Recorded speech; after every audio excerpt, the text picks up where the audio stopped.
somebody who's been out here in the community, pushing his brand forward, man, standing on business. This is my dog, man. This is Deuce of Make It Count Brand. How you doing, my dog? I'm doing good, man. How you doing, bro? Hey, I've been all right, man, out the way, trying to, just push this movement, man, and shed light on my guys, man, and the ladies out here.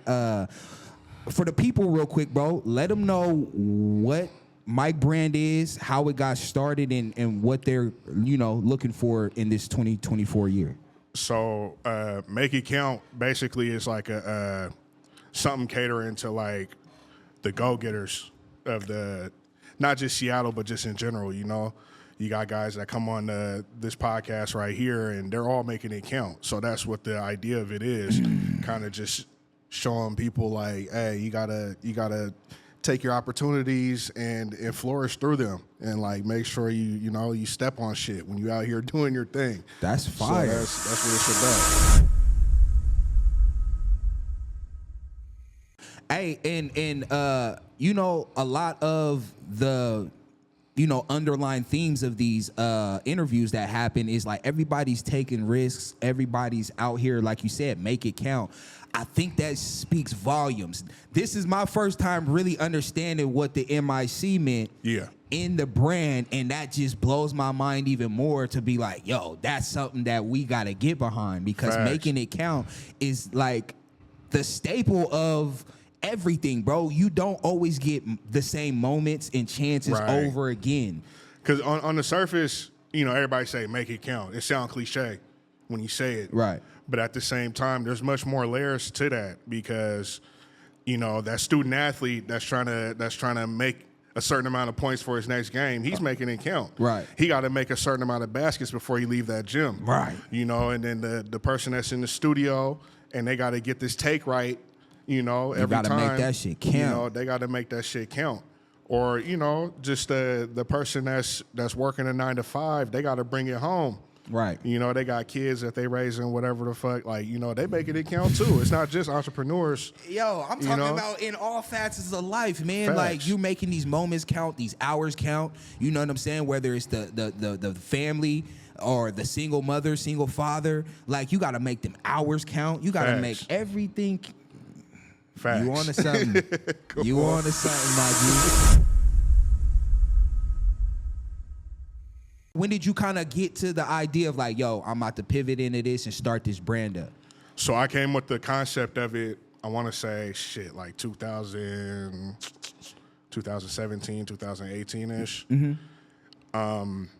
I got the business license and everything, and it was about a year of like trying to figure out exactly what I wanted to do with it before I was like, you know what, let me just go ahead and get something physical in my hands. Right. So I was like, fuck it. I went ahead and just sketched up a few things, and then the hourglass with the money kind of stuck. It was like, first it was like an hourglass with the $sign at the bottom type deal. Right. And so I sent it to one of my partners. He's a designer. Actually, shout out to D Black from Bag.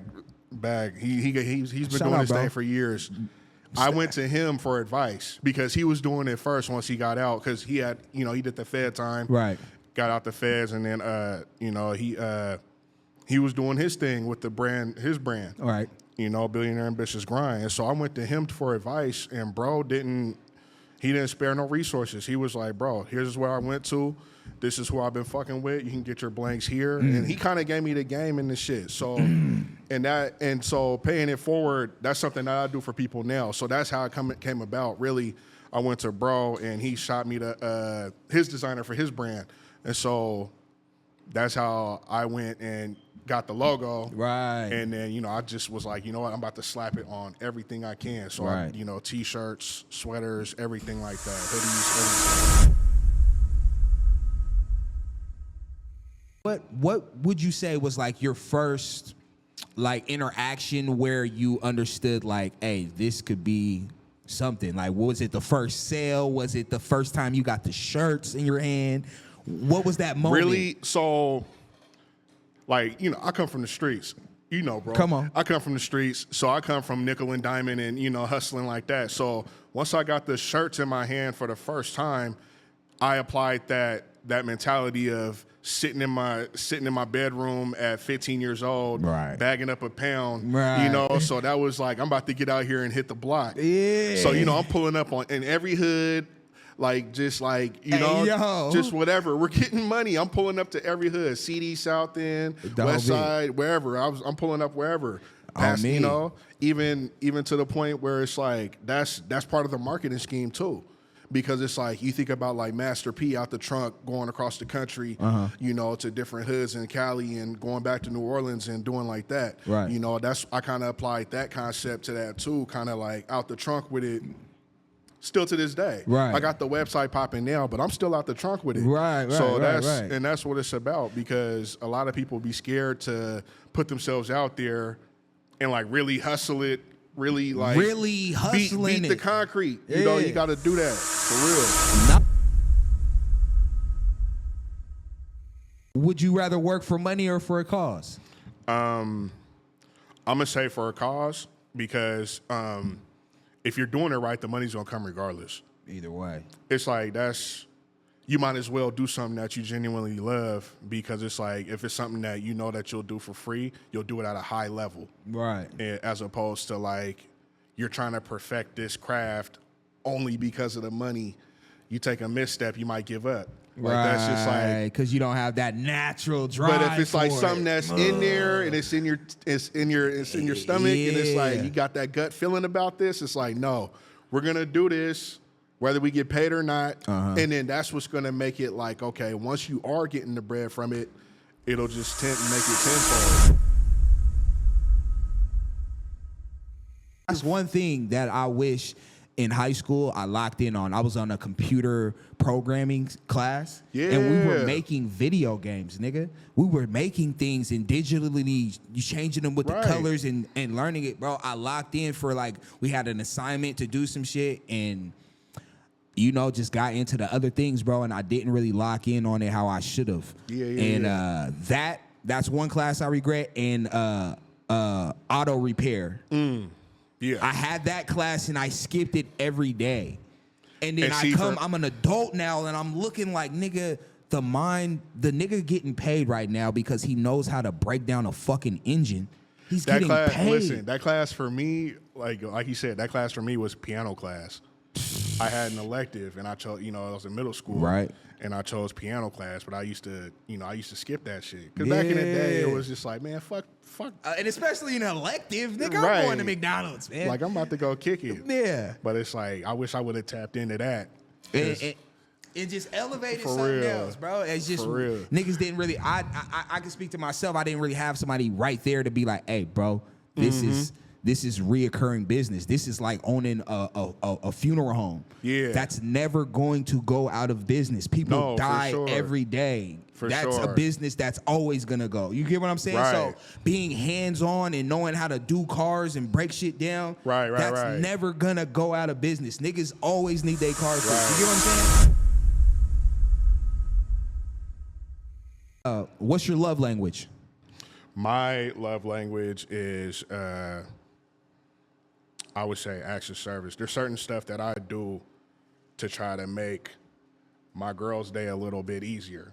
You know, if I can give her 1 or 2, 3 less things to do throughout her day to kind of take the stress off, because she spends a lot of time with my daughter. Right. So it's like, you know, if she's gone and I'm at the house and I got a day off, it's like, fuck it, let me clean the house up a little bit. Make sure shit's you know, right. Just little shit like that. Make baby's washed up and just shit. little shit like that, you know, or you know, I'll take her car, go, you know, fill up the gas tank, vacuum thoughtful it. shit, you know, just little. That's my love language, doing shit like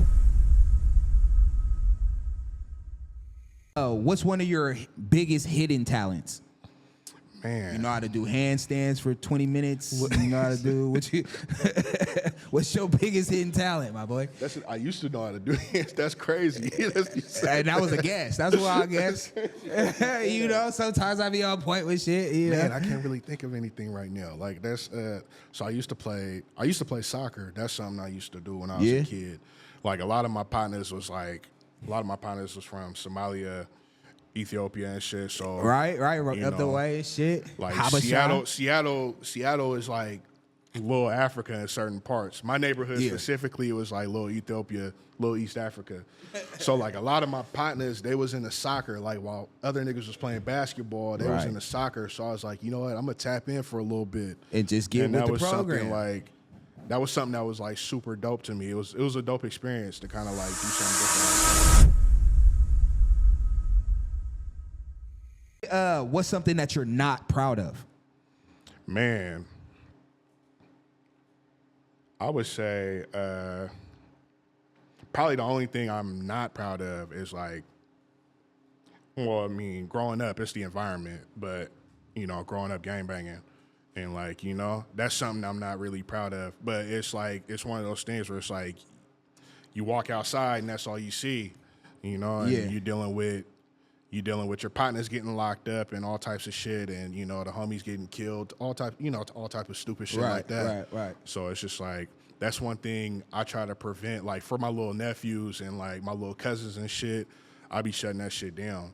I be like, I better not catch you niggas throwing up no gang signs or none of that shit. I'm socking them in the chest, all types of like, no, we're not doing that. Facts. You know, for real. And sometimes that's what it takes for real, bro. Because I be wishing I had somebody getting on me like that. Like my older brother, he was always in and out of jail, so he wasn't like really there to really get on my ass about certain shit. Even though when he was there, he was on me, but like it's like, motherfucker, you're spending this time in prison. I'm too far gone already. Like you can't, you know. As opposed to for now, like me, I feel like we got a responsibility to kind of look out for the kids, right? And that's what it's about.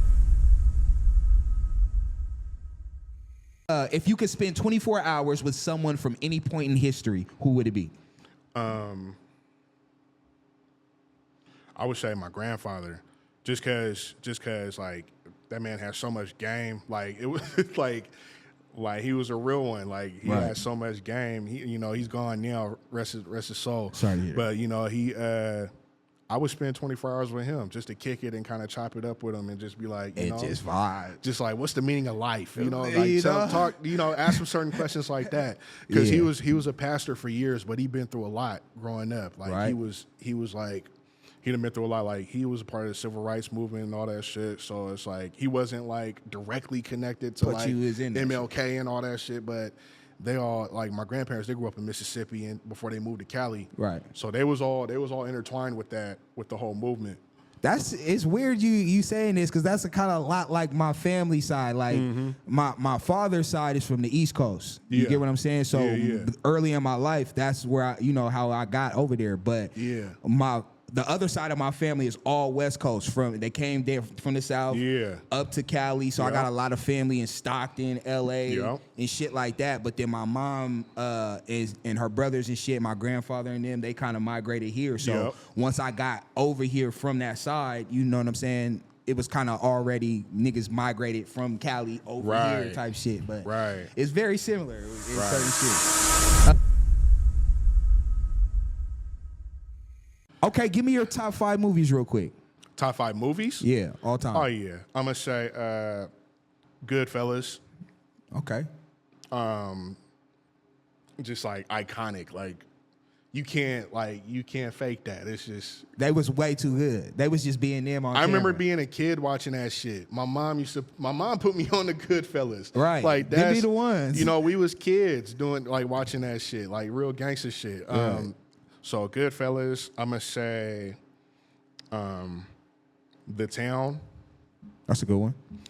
And that's, you know, they had the bank robbery crew. And it's crazy because I went down a rabbit hole with that, with like learning like what because there's that neighborhood Charleston. They said that neighborhood produced more bank robbers than anybody in the world. And there was this guy, Anthony Shea and the No Name Gang. They was going crazy over there. Crazy. And so they started getting sloppy. The only reason they got caught is because the boy was addicted to drugs and he started getting sloppy.